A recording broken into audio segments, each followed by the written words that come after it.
আসসালামু আলাইকুম। প্রবাসী ব্লগ ইউটিউব চ্যানেলের পক্ষ থেকে আপনাদের সবাইকে স্বাগতম।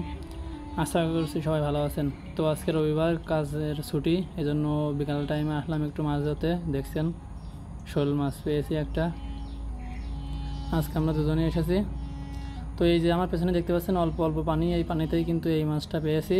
আর এই যে পাশে দেখছেন খাল মতো আছে, আমরা যেটাতে লঙ্কান বলি, ওতে কিন্তু অনেক চেষ্টা করেছে, তাই একটা মাছও পায় নাই। এই অল্প অল্প পানিতে একটু পেয়েছি।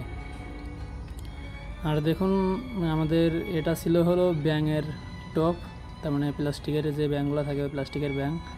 তা শোল মাছটা একদম ওর গলার ভেতর পর্যন্ত একেবারে গিলে ফেলেছে, বড় কিন্তু ব্যাঙটা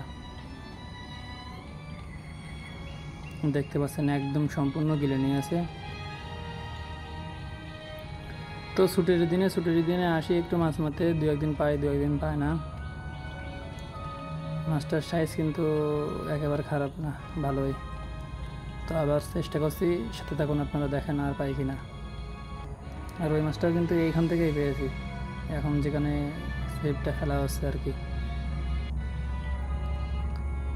তো ভিডিও দেখতে থাকুন, আর ভিডিওটা ভালো লাগলে চ্যানেলটা অবশ্যই সাবস্ক্রাইব করবেন, ভিডিওটা আপনার বন্ধুদের কাছে শেয়ার করে ভিডিওতে একটি লাইক দিয়ে দেবেন।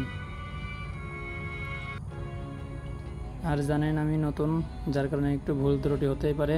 ভুল ত্রুটিগুলো ধরিয়ে দেবেন, কমেন্টে জানিয়ে দেবেন যে কোথায় কোথায় সমস্যা আসছে কিংবা কোন সমস্যা আছে আমার ভিডিওতে।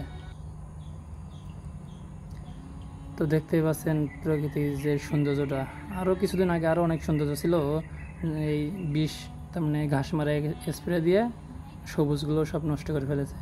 তো দেখতেই পাচ্ছেন মালয়েশিয়ার যে গ্রাম্য যে সৌন্দর্যটা, আর আকাশটাও মেঘলা মেঘলা আকাশ, একদম সেই পরিবেশ আর কি, যারে বলে রোমান্টিক পরিবেশ। দেখতে পাচ্ছেন আকাশটা কত সুন্দর।